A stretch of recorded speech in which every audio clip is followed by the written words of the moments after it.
भारताचे पहिले ऑलिम्पिकवीर खाशाबा जाधव होते असं तुम्हाला वाटतं, मलाही वाटायचं. पण बिलीव्ह मी, ते ऍक्च्युली खरं नाहीये. भारताच्या पहिल्या ऑलिम्पिक वीरांपैकी एक होते कोल्हापूरचेच दिनकरराव शिंदे. 1920 मध्ये होणाऱ्या बेल्जियम मधल्या अँटवर्प ऑलिम्पिक्स मध्ये भारताने पहिल्यांदा आपली 6 जणांची टीम पाठवली होती आणि तिथे मॅटवरच्या कुस्तीमध्ये खेळण्यासाठी दिनकररावांची निवड झाली होती. शिंदेचा जन्म कुस्तीची पंढरी असणाऱ्या कोल्हापूर संस्थानामध्ये 1900 मध्ये आत्ताच्या शिवाजी पेठेत झाला होता. कुस्ती तसा रांगडा खेळ आहे, पण दिनकररावांचं वैशिष्ट्य होतं त्यांची फ्लेक्सिबिलिटी, त्यांची चपळता.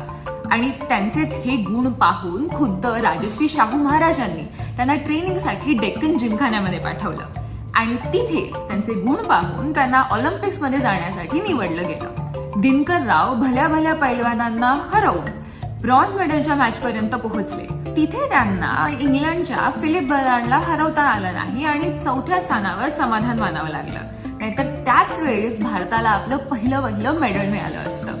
त्यानंतर 32 वर्षांनी स्वतंत्र भारताला आपलं पहिलं मेडल मिळालं, ते पण कुस्तीमध्ये. None other than Khashaba Jadhav. आतापर्यंत भारताला रेसलिंग मध्ये 7 मेडल्स मिळाली आहेत आणि त्याची मुहूर्तमेढ महाराष्ट्राच्या मातीत रोवली गेली, ही अभिमानाची गोष्ट आहे.